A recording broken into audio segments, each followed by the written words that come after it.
Hello. It's my pleasure to introduce the fourth and the final session, which we'll be discussing how to build a beneficial AI in the digital society. AI is obviously very exciting today. There's a lot of exciting things going on, and we're going to discuss, the shared ethical values we need to have to govern the changes which we're going to see in society.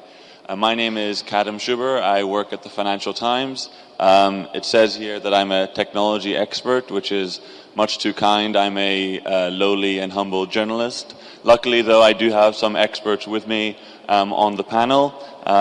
We have Roberto Cingolani, who is the scientific director at the Italian Institute of Technology. We have Bertrand Braunschweig, director of the INRIA Saclay Research Center. We have Rebecca Finlay, Vice President of Engagement and Public Policy at the Canadian Institute of Advanced Research. We have Ralph Herdbrick, Director of Machine Learning at Amazon. And we have Francesca Rossi, Research Scientist at the IBM Watson Research Center, on leave from the University of Padova. Please join me on the stage, and please can we have a round of applause for our panelists.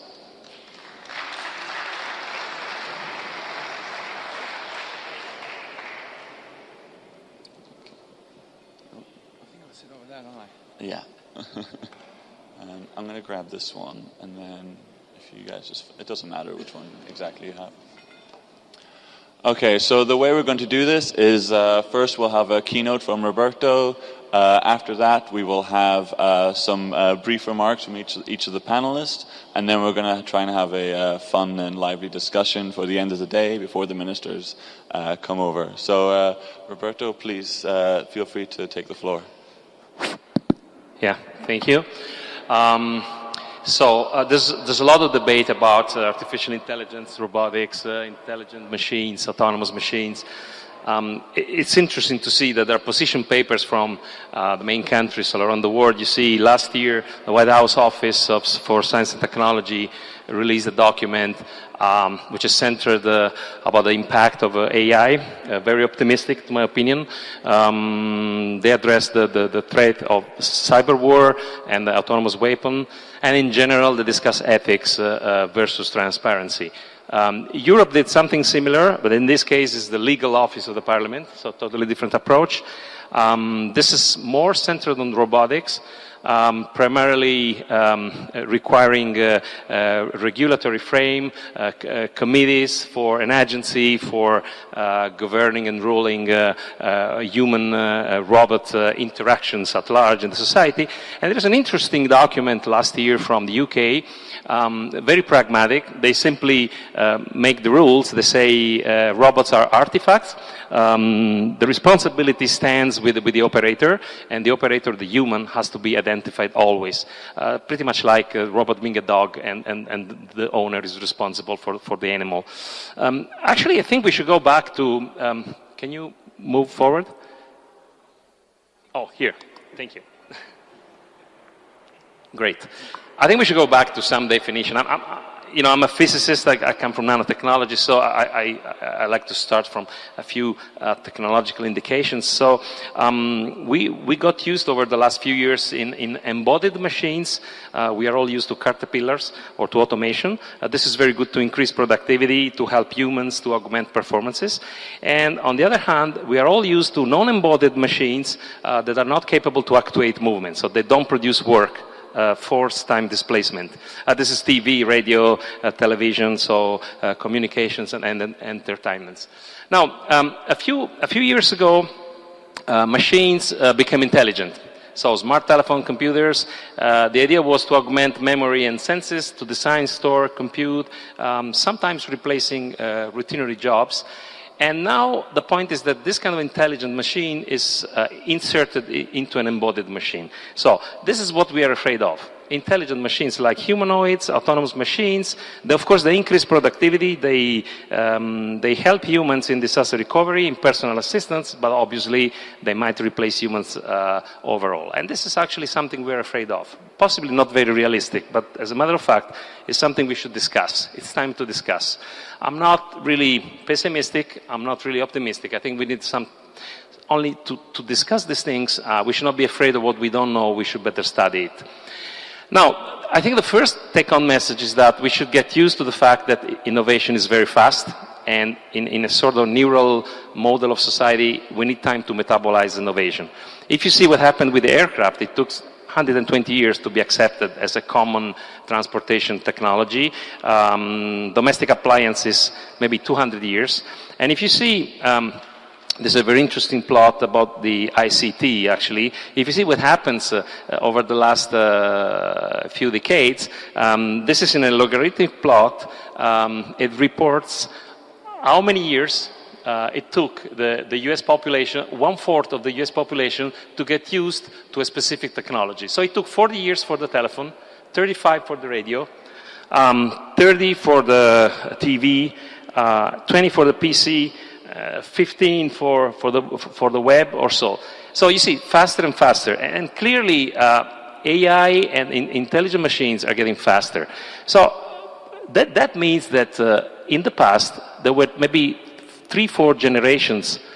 There was a lot of time in a lifetime to get used to a technology. This is no longer the case.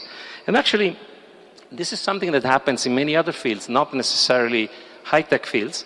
You know, if you see the planet population over the last 4,000 years, you can see that in the last 50 years, the population increased by far more than in the last 4 millennia. We produce every 2 years many more data than in the last 50 years. I think a few years ago, for the first time, humanity has produced more artificial objects, namely transistors, than nature raised seeds.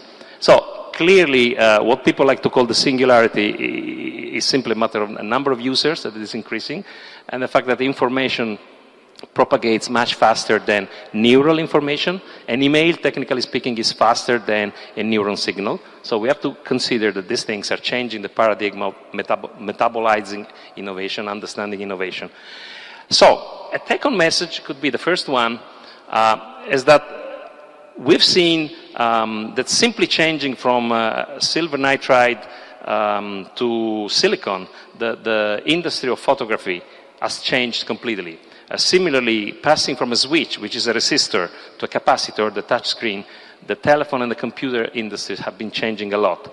And my grandmother was born at the beginning of the last century, and she could see cars, TV, telephone, airplanes, plastic, electronics, imaging in medical applications.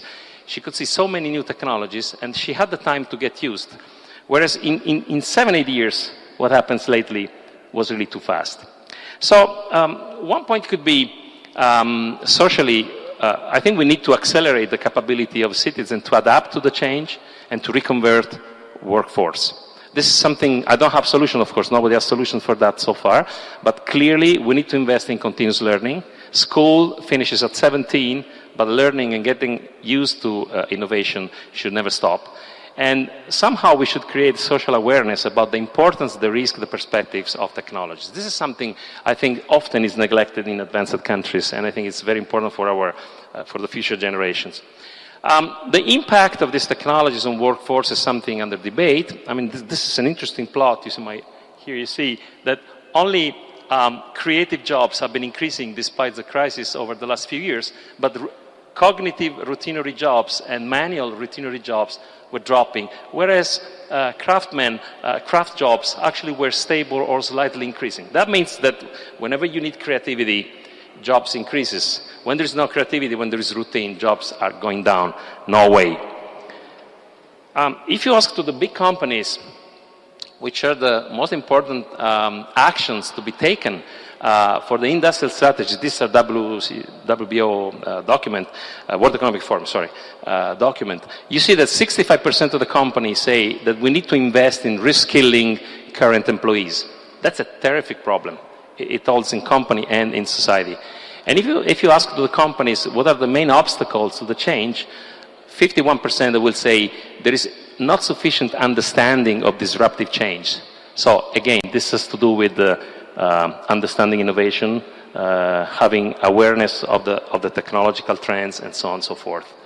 Now, the new jobs, very likely our sons, our nephews, will be digital healthcare operators, home care operators like memory managers, or they will serve third and fourth age, nanotech, biotech professional, body part maker, and so on. Craft jobs always, digital architects, material architects. So these are jobs needing an upskill that is very difficult to provide in a few years.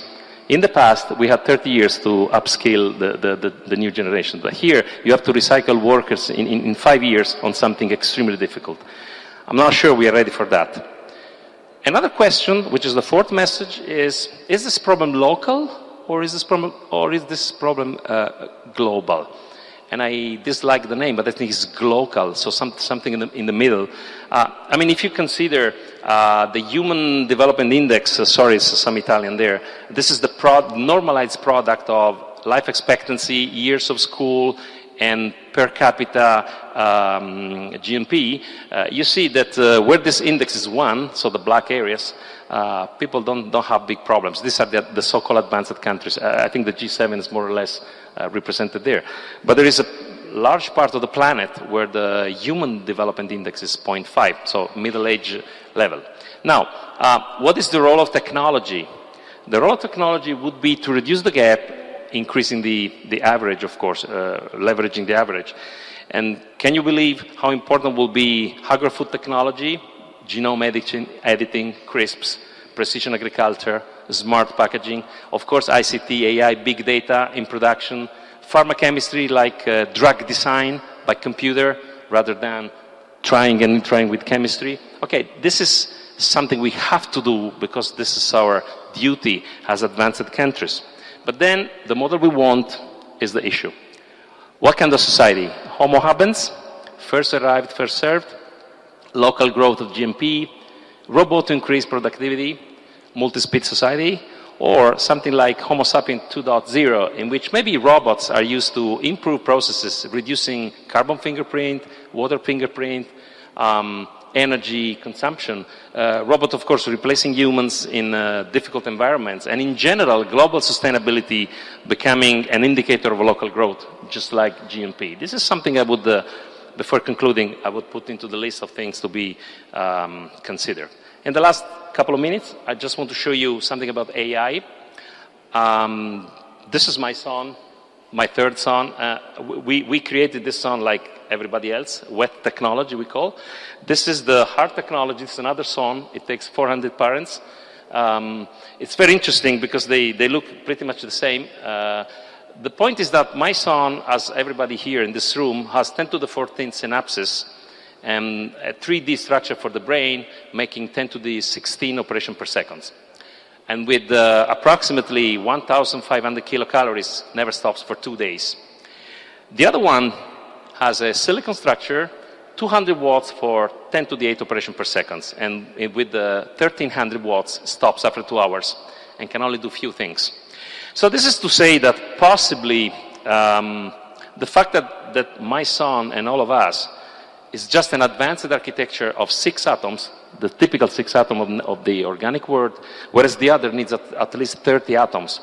It really creates a difference in performances that can hardly be accomplished at the moment. So I think that today, putting a computing system with an actuator doesn't give you a humanoid, so an autonomous robot, an intelligent machines, and anyway, this intelligent machine will never approach a human. And I think the Financial Times today published a very nice paper. I like to read the conclusion. For a while, the really important AI breakthroughs at work will be made by bright, empathetic, or highly skilled humans working alongside the incredibly diligent but very boring machines.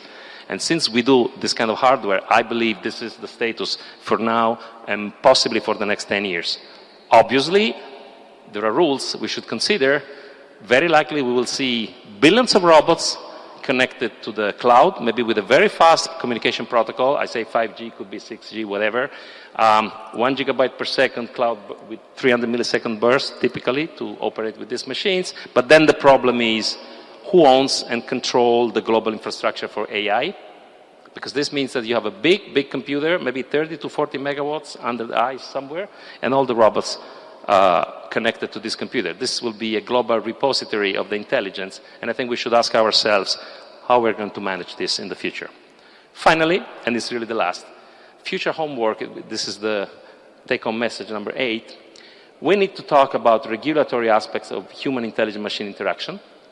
It's not late, but it's time to do it. We should possibly think to roboethics in a way. These machines will decide in the future, and they can make mistakes.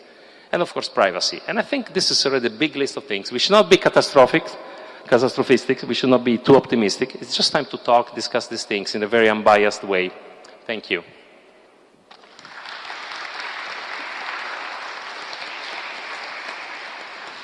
Thank you so much, Roberto. Can I just check? You said the robot and your son, they look almost the same. I think it's a great jump into what Francesca is going to touch on a little bit, particularly around the complementarity of humans working with robots. Thank you, Francesca.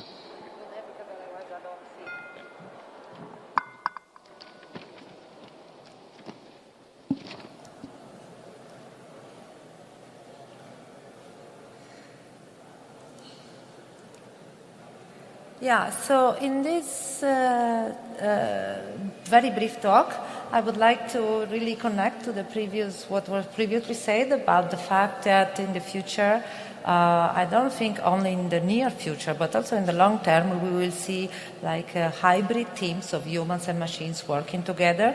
So at IBM, where I work, but also in many other places where AI is developed and deployed to the real world, we really believe that there is a very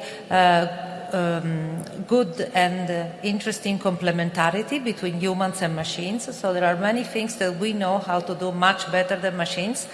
To ask ourselves the right questions, so to define goals. Common sense reasoning is something that we are very used to, and machines, we still haven't understood how to embed this into machines. Value judgment also is something that we do much better than machines, but on the other hand, machines are much better at doing other things that we are not good at. For example, they have a lot of computing power to perform large-scale math and make sense of a lot of data. They know how to discover patterns in these huge amounts of data, and we're not very good. And they're very good at statistical reasoning, which is something that we are not very good at for our cognitive, bias and, deficiencies of our brains and our mind works. So by putting together these capabilities of humans and machines that are so complementary is really where, the best results will be coming out. And especially if we think at AI as not replacing human intelligence, but augmenting our intelligence, augmenting our decision-making capabilities. And so that we think that by providing the right decision support to humans through this complementarity, then humans can make much better decisions in whatever aspect of our life, our private or professional life. And this is something that we see in many aspects, many scenarios, in many contexts. For example, there has been a study that shows that in healthcare, doctors are performing very well certain tasks. Suppose that you have an oncologist and there's a certain error rate. So in a study, for example, for discovering breast cancer, it has been seen that the best pathologist in that case had an error rate of 3.5%.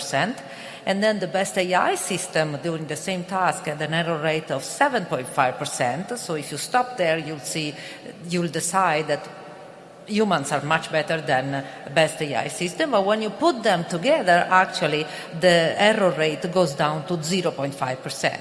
So it really means that when you can exploit the complementarity of humans and machines is where you bring the best. But of course, this does not mean there are no challenges, because when you exploit this complementarity, you may think that things become easier because what one cannot do well, the other one can help.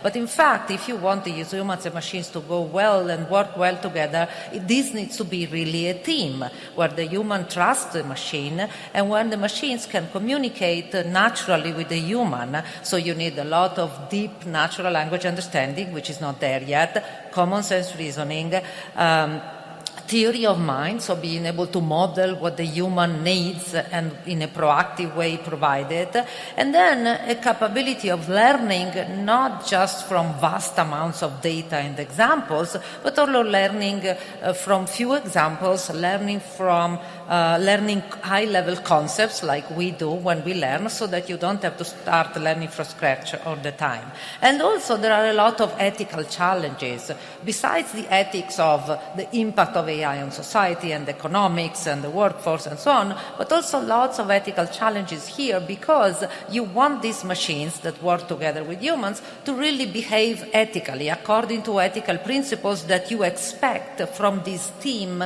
human plus machines. So the human working with the machine will ask himself, am I sure that this machine is following my same values when it's suggesting some decision to be made?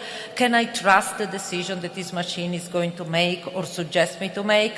Why is it suggesting something to me? So can the machine explain to me why is it getting to certain conclusion? And can I check what reasoning process the machine has followed to be able to give me a certain decision? So in general, I really think that this is where we need to go. And the machine, if we do it right, not only is going to compensate and augment human intelligence, but it's also going to help humans mitigate the kind of cognitive biases that we have in our own decision making. So mitigate the bias that we put in our behavior and decision, mitigate also the fact that sometimes we have ethical principles, but then when we behave, maybe sometimes we don't follow them completely.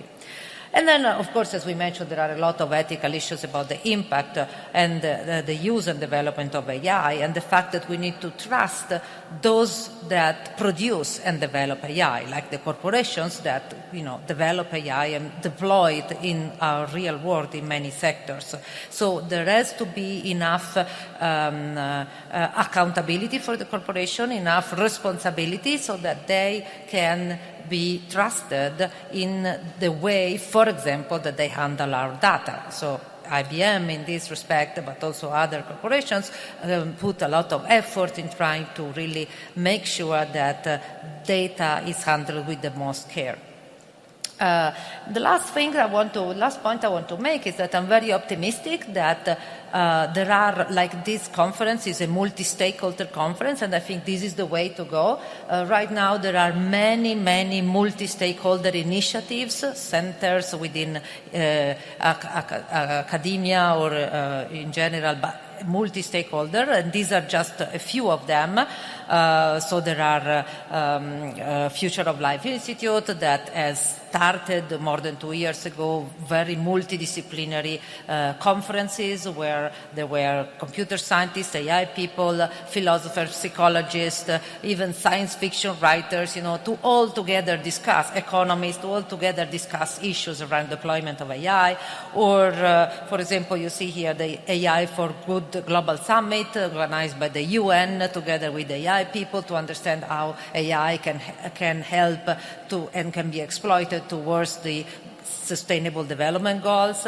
And then the last one that I want to mention, which is something that is dear to my heart, and I think also Ralph, that we participate together in this, is the Partnership on AI that was founded by 6 big companies, the biggest companies that produce and develop AI, and they're listed here: Amazon, Microsoft, Google, Facebook, and IBM, and Apple.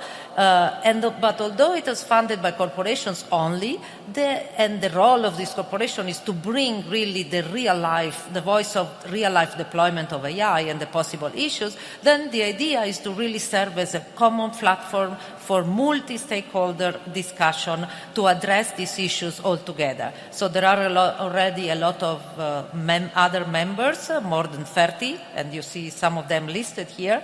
And so the idea is, which is exactly the goal of why we are here as well, is really to discuss all together. Educators, policymakers, media as well, corporations, big and even startups, and academia, to discuss how to make AI as beneficial as possible for the highest number of people as possible. Yeah. Thank you.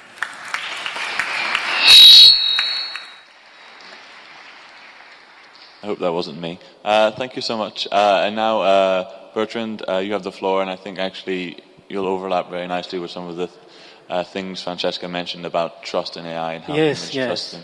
Thank you. Yes, I want to. It's very good that Francesca already talked about trust, because I want to emphasize this. I want to talk about trust, summer and winter too. What needs to be done so that humans can trustfully use AI systems, especially in life-critical or mission-critical situations. If you look at the past, let's take a way back to the years of AI. We came out of 2 winters, in fact. AI was created more or less 56, and then there was a first winter in the 70s due to a technology reason. The reason was that perceptrons were not able to learn nonlinear behavior.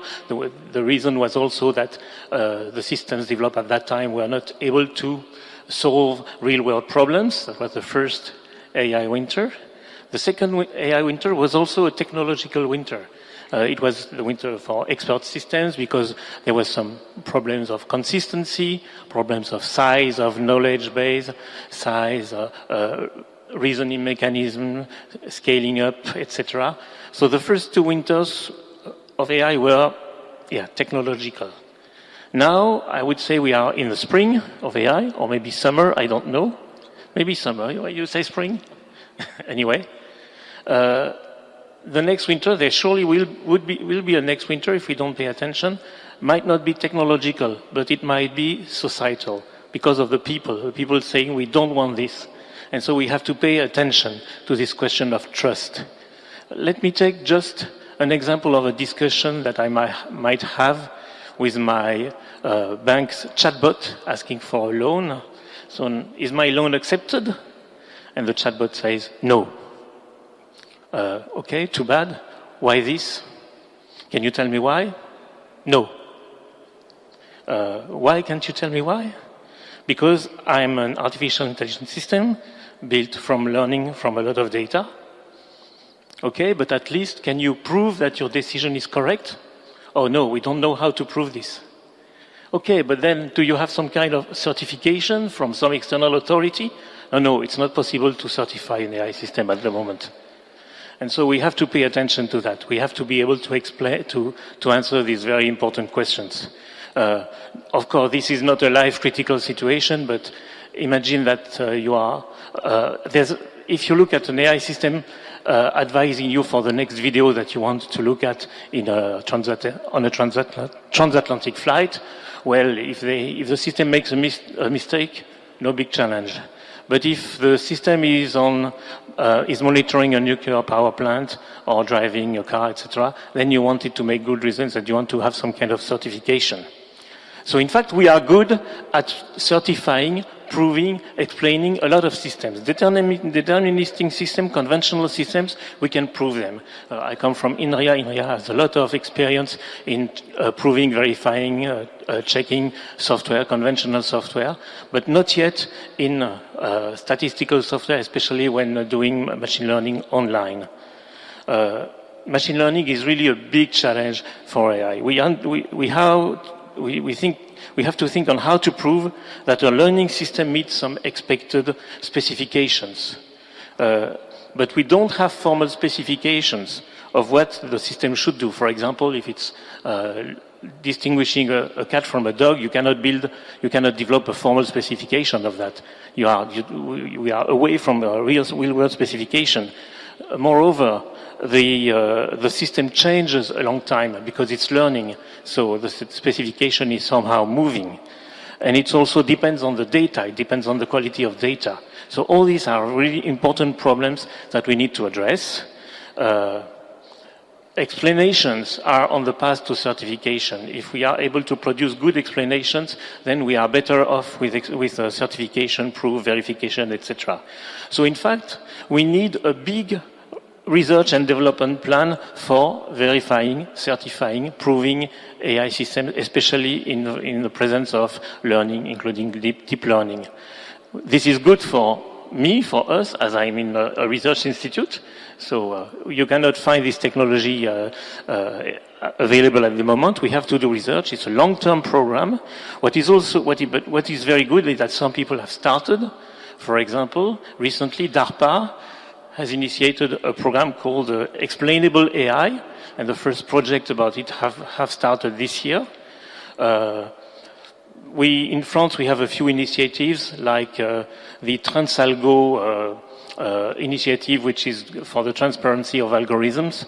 And also we are going to look at this in an interdisciplinary institute on data and AI called Data AI, by the way. At the beginning of this year, we have worked on a strategy called France AI, which was presented to the former president in March. This question of proving, verifying, certifying was one of the main recommendations of France AI.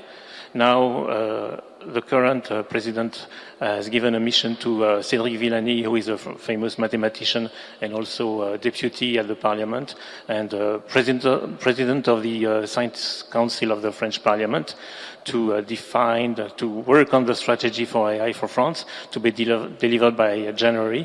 And I expect that this also will be a strong point in his initiative.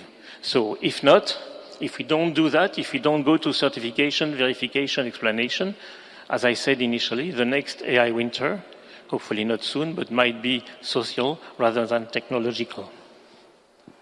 Thank you.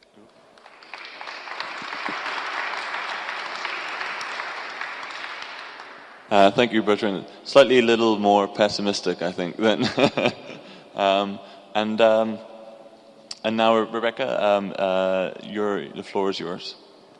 Thank you. Thanks so much for the organizing committee for inviting CFAR to be here. I'd like to touch on 3 aspects of beneficial AI, and with a slight shift focusing on investment in science, because that then allows me to tell you a story about Canada. Could I have that?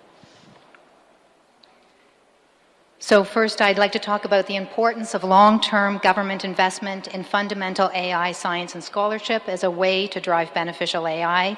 And in Canada, as I said, we have seen how powerful this can be. Secondly, I'd like to touch on an aspect of beneficial AI, which is really the transformational capacity that AI has in other areas of science and scholarship. And we're seeing that very much. So thinking about how we can support researchers in all disciplines to take full advantage of what AI can offer is critical. And thirdly, while it is clear, as we've heard, that AI has the potential to play an important role in improving our quality of life, we must begin to stimulate a global and inclusive conversation about AI and society. So this map of Canada tells a story, and it tells a story that for several years Canada has been developing nodes of AI scientific excellence that are now attracting industrial investment. So pictured here are Professor Yoshua Bengio at the Université de Montréal, Professor Geoffrey Hinton at the University of Toronto, and now Google Brain. He's often called the godfather of deep learning, and Richard Sutton at the University of Alberta, who's known for reinforcement learning. And this began many years before in what Bertrand referred to as the AI winter, when CFAR and the Government of Canada and other agencies supported a research program proposed by Geoff Hinton. And with this early funding and support over time, this program thrived. And in many respects, it is acknowledged today for having done some of the very early work that has driven to the creation of one approach to AI called deep learning. And it was based on that foundation in science that the Government of Canada announced this year a $125 million investment in Canadian AI research and innovation. And Roberto, it has sort of a global aspect to it. I'll use that word. It is about attracting and retaining outstanding researchers through a new Canada Research Chairs program called the Canada CFAR Chairs in AI. It's also about supporting independent AI institutes. Ilse mentioned this morning the Vector Institute in Toronto. There is now Mila in Montreal, and Amy, soon to be created in Edmonton. And it is also what we're talking about today, catalyzing an inclusive conversation on the implications of AI in society that I'll speak about shortly. But as I said, AI offers profound implications for other areas of science. It offers new ways to analyze data sets, to identify correlations, and to predict potential outcomes. So some of the CFAR fellows who are doing work that is in this area are Joelle Pineau, who's at McGill University. She is using reinforcement learning to create and develop autonomous wheelchairs. There's also Max Welling in Amsterdam, Brendan Fry at Toronto, who are applying machine learning to different health questions and objectives, either imaging, diagnostics, and genomics. And we recently partnered with the CENAR agency, the energy agency in Mexico, and the U.S. Department of Energy to host one of the mission innovation workshops. And many of the presentations there described how AI could accelerate the discovery of new materials for energy, catalysis, and storage. So it is truly hard to imagine today a sector of society that will not be affected by AI, and the beneficial opportunities for humanity are immense. But it's also why we need to have an inclusive and global conversation about what are the potential societal implications of AI. We've recently supported workshops on the economics of machine intelligence and AI and the humanities, and we are beginning to develop with others an initiative to support international research workshops and working groups on AI and society. And Francesca, I absolutely agree that the multi-stakeholder nature of those conversations will be critical. So, for example, CFAR fellow and economist Dorana Maslu and his co-author recently published a paper looking at automation in the U.S.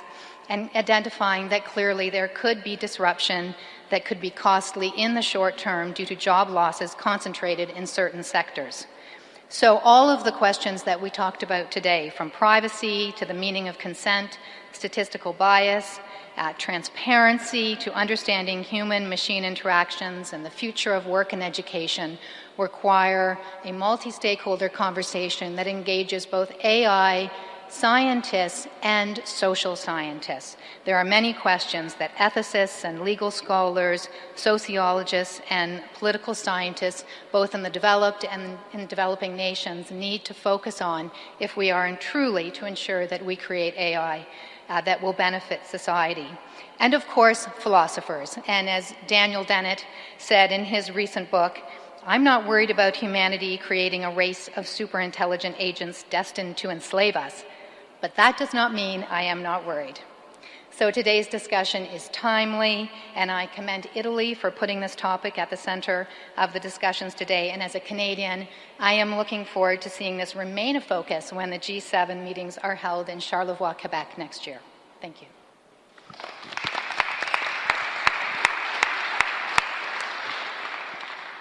Thank you, Rebecca. And actually, we're making good time, so I'm pleased how this is going. Ralph, you have the floor, and then we'll get on to some discussion and have a bit of debate. I only have two short slides, but before I start, we talk a lot about AI and machine learning. So how many people in the room know what AI is and what it's different to machine learning? Good. So that slide is very timely then, because we do talk about AI a lot. So what AI is really four different sciences coming together. And Bertrand was saying this has been around for like 50, 60 years with several winters and springs and summers.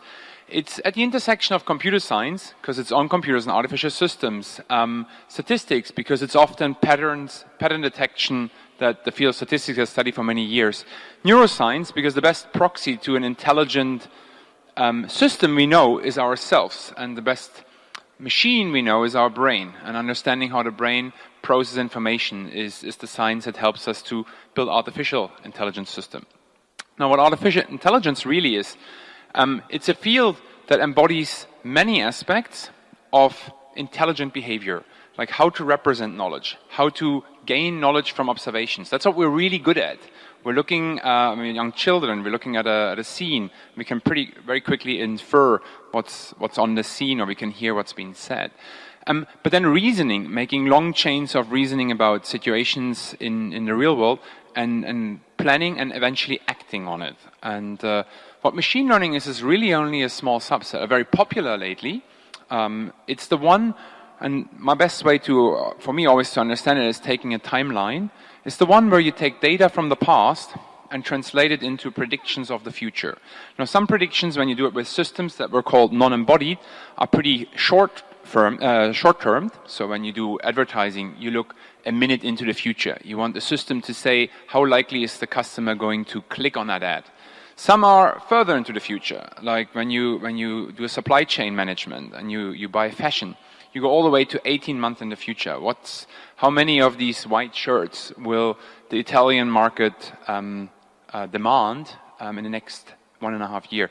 But it's always about the future, predicting the future events that happen from past observation. That's where statistics comes in. Doing it on machines is what constitutes the aspect of learning. But machine learning is not synonymous to artificial intelligence, because AI systems mean that these systems actually act. They take an action in the real world, and that has a consequence, and this action is often supporting what we do, I think, to what Francesca said. Now, if we look at the field, and Bertrand gave a few examples why we went into the winter. So let me skip that one. I think we're running a bit short on time. Oops, many animations. We can come back if you're interested to know. But if we look, what are three challenges? And I think we heard two of them. I want to add a third one. We heard from almost every speaker here that one of the challenges today is, in order to have AI systems being trusted, is that the predictions in the future that these systems do and the actions they take, whether it's a credit scoring or a credit faulting, or whether it's a medical diagnosis, need to be explainable. And today's systems are not explainable. Most of the popular systems today, at least in the scientific field, they're getting measured for accuracy. They're not getting measured for understandability. And without a lack of understanding how that prediction came about, it's very hard to have a system being accountable for it and even knowing if I can trust it. A second one, I was really interested to see it from Roberto, is the notion of energy and resource consumption. And when you think of it, if AI systems truly are going and have an effect on our society, then the amount of energy is not going to increase. That's the same from now as it was a year ago, as it was 1,000, as it was 1,000,000 years ago. So if the systems are not running as efficient as we are, and I think as a good example, we can run on 2,000 calories, and we can do many things. We can do here, we can see, we can reason, then we simply won't have enough energy to run them. We won't notice it today, but in 10, 15 years from now, it will be very noticeable if an AI system takes more energy to perform an intelligent task than a human system, than the humans themselves do. I think an embodied one, it's in the robots, but in non-embodied ones is all the decision support systems that we have. And, we kind of have to think about that. And the last one, I think we haven't talked about that one, is causation versus correlation. Because a lot of what we see today is systems that are extremely accurate in predicting the future by detecting correlations in past observations. So if this signal is high, if the search result is in the first position, or if the patient shows a certain symptom, got a certain treatment, then the pill or the medicine had an effect. But AI systems today are mostly correlational systems. What you need in practice when you act is causal inference, a system that a machine really establishes an cause-effect relationship. And I think this is one of the most interesting research areas that the AI field is currently overlooking by being extremely focused on accuracy only. So if you put explainability as a success criteria, if you put energy per accuracy, and if you put the ability to act on the inputs rather than observe them, I think that's the challenges that the scientific field has to really tackle for AI to really last.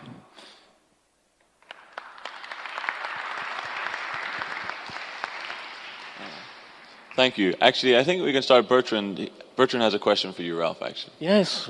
In fact, just on the previous slide, why do you put causality so much away from explanation? Because if you have causality, then you can get explanations. I would rather put them together and not separate them through this energy thing, which is on a very different scope. I think causality you need when you close the feedback loop, that you have an AI system act on and change one of the inputs that it used for prediction. But explainability is probably broader. Even if you detect the pattern, you'd like to, the same way that when you ask someone, what pattern do you see in the data? Not why did you not give the credit, but simply, in simple terms, when you ask a person, an expert, can you explain why the decision was made? You don't necessarily need the ability to act on it, but you still, I don't still trust the black box where I know it's kind of saying the right classification or the right number without knowing how it arrived at that. Because what I'm always worried about is it a spurious correlation. If it's an image classification task, did the algorithm really look at the object, or did it, was it just a coincidence that the background of the image had a certain color?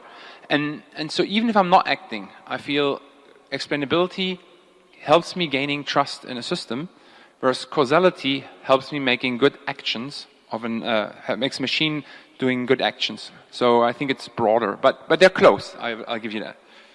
And just to follow up on that, so clearly you mentioned that at the moment we aren't really able to explain how, say, the latest machine learning programs are coming to the conclusion they're coming to. Further down the line, we may see, well, the researchers or the programmers, now they can explain.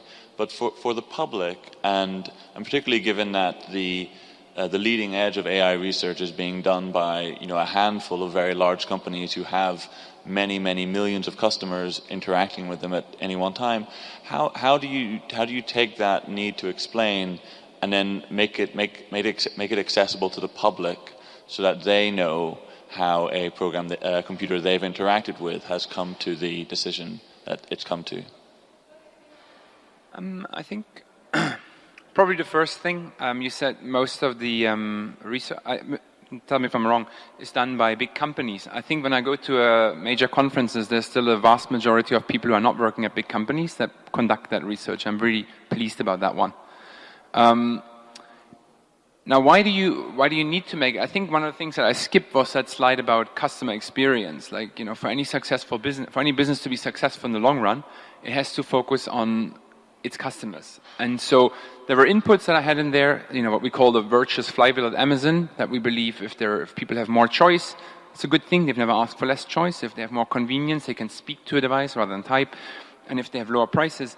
But what underlies this one is actually that customers trust the company they engage with. And if a lot of the jobs are automated, so if the supply chain gets automated, if the handling, if the decision making and what selection you get offered, because there's too much choice in books or in videos or in fresh fruit, then I think explainability is necessary to establish that trust, and you wouldn't have a business if you don't have that trust. Now, technically how you do it, I think one of the challenges is that scientifically, or the way you kind of select algorithms today at conferences. So when I go to a conference, the paper that wins the presentation on the stage is the one that has the highest accuracy number, not the one that has the explainability. Because you trade that off. I think if you want high accuracies, you can't always have the biggest accuracy. You're still going to have superhuman accuracy if you have, I believe that, if you have explainable predictions. But you need to drive that as a success metric for the research field. Yeah, so I think that explainability, of course, is very important. I mean, at IBM, we think that every AI system should be equipped with the capability to explain why it's making decision or suggesting some human to make decision. But of course, explainability has to be is different from transparency, because I can be very transparent by giving you the source code and all the data that I used, but that is not going to be helpful to anybody, maybe to the developer that can try to debug or try to understand, but not to the other people that are using the system. And also, even if you need a lot of explainability in the terminology and in terms that whoever is the recipient of the explanations can understand. So, for example, if you think of a decision support system for healthcare, for a doctor, then you may want to put explanation capabilities that can be give explanation to the doctor, but also to the patient, to the nurse, to the developer of the system, to the hospital institution, and all these probably will have to be in different terms. Because these people speak with different terminology and understand different things. So really, that's why, we need much more dialogue and deep natural language capabilities in order to develop explanation. And of course, the explanation has to be something that corresponds to what the system did, has to justify what the system did or suggested to do, and not just make up some explanation, because many people say, oh, well, yes, also humans are sometimes required to give an explanation, but then they just can reconstruct an explanation which does not correspond to their internal reasoning, And of course, instead with machines, in order to be able to trust machines, we want that. But I have to say that there are also many scientific conferences that try to really focus on that, how to make sure that data-driven and machine learning approaches can be equipped with explanation capabilities, so that you can put together accuracy and explanations at the same time. Do you want to jump in, Ralph?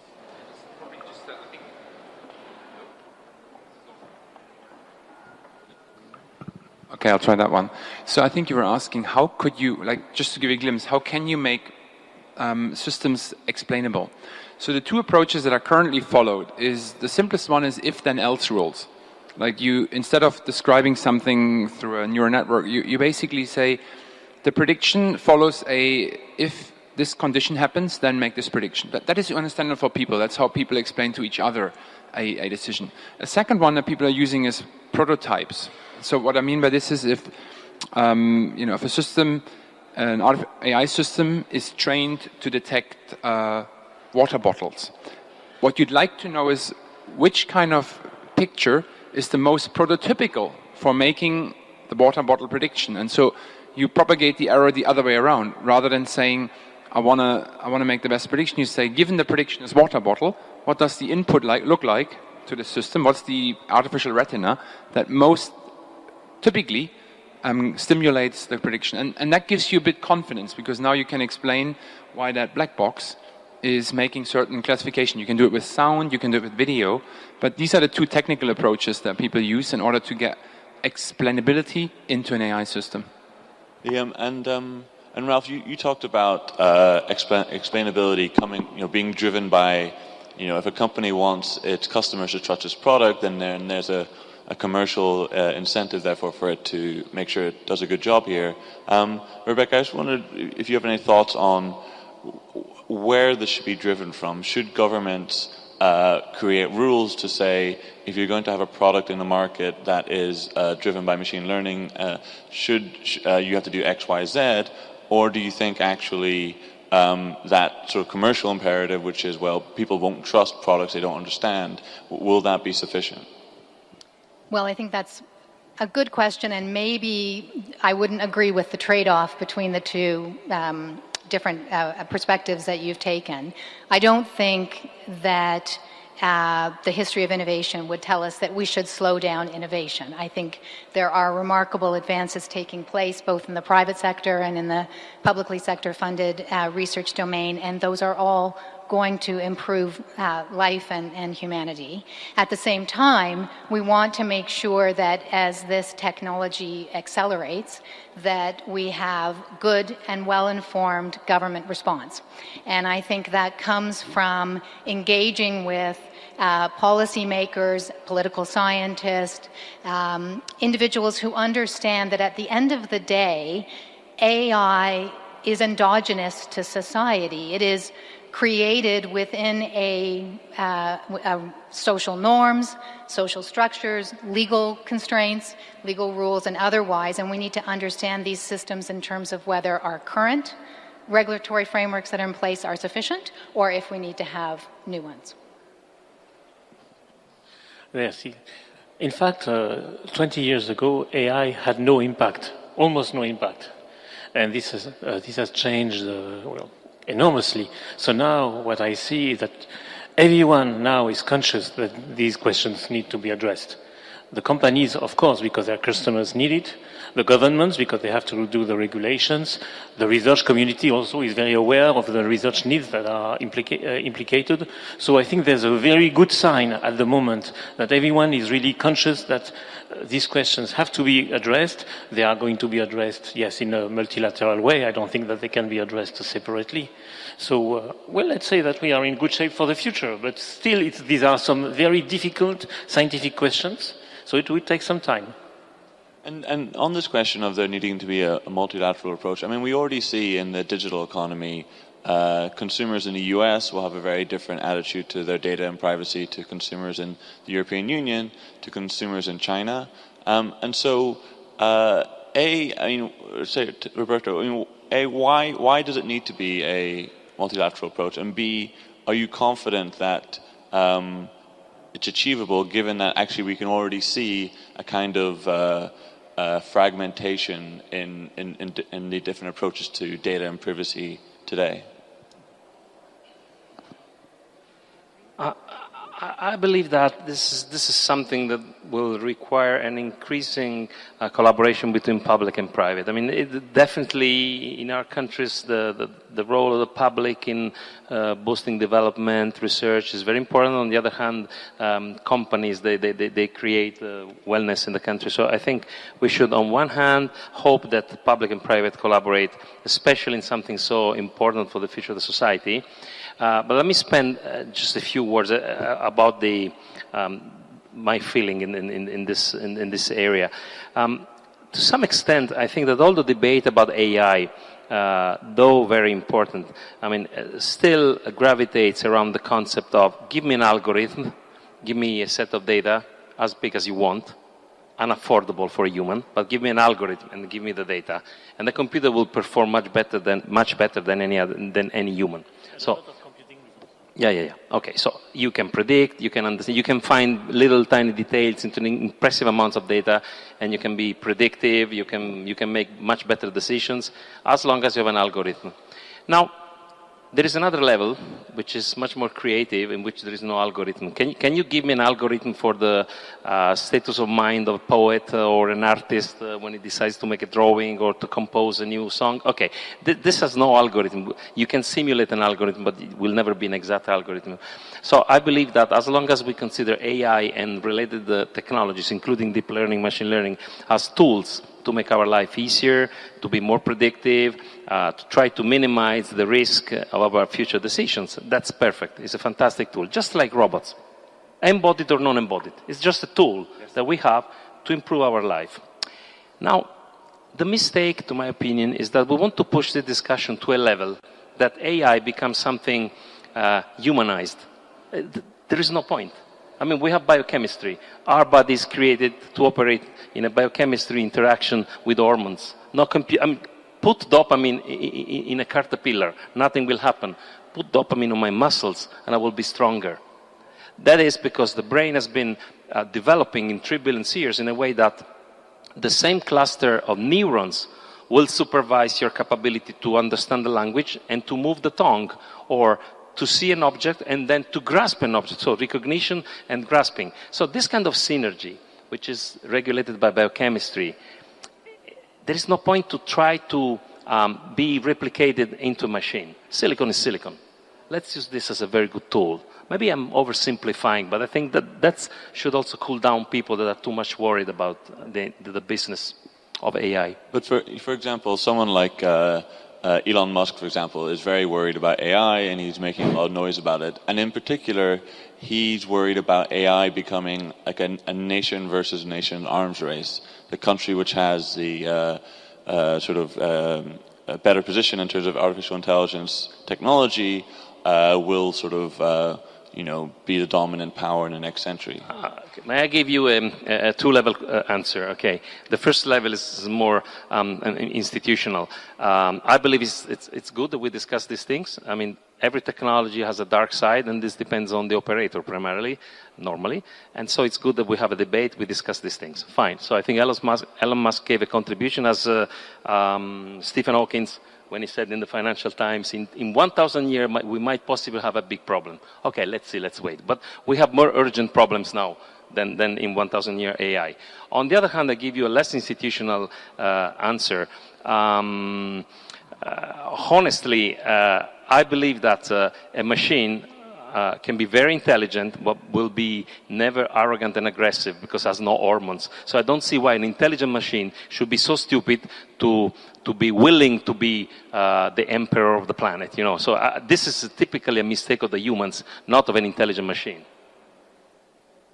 Do you want to jump in, Francesca? So I personally, to follow up, I'm not that worried about these, existential, catastrophic, scenarios. But I think that we should be careful on how we develop the narrow AI that we develop now, even if it's a very narrow for a specific task in a specific scenario. We have to be careful that that AI system is behaving following values that are aligned to the human ones that you expect from humans there. Even in a simpler case, to go back to the decision support system for doctors, you expect doctors to follow some ethical standards in their profession. And so if you want some decision support system to help them make decisions, that decision support system should follow at least the same ethical standards, if not more. Okay? So it's not that we should not be concerned, but we should be careful about deploying AI that is value aligned with us, with whatever needs to be done in real life with that AI system. And to be concerned that constructively work towards making AI aligned with us, we don't need to wait until the super intelligent or catastrophic whatever scenario comes, but it's just now. Even with self-driving cars or with healthcare domain or with everything, we need to make sure that as more machines become more and more capable with more and more capabilities, even in a narrow domain, that these capabilities are towards a goal, which is exactly what we mean as the goal for the machine.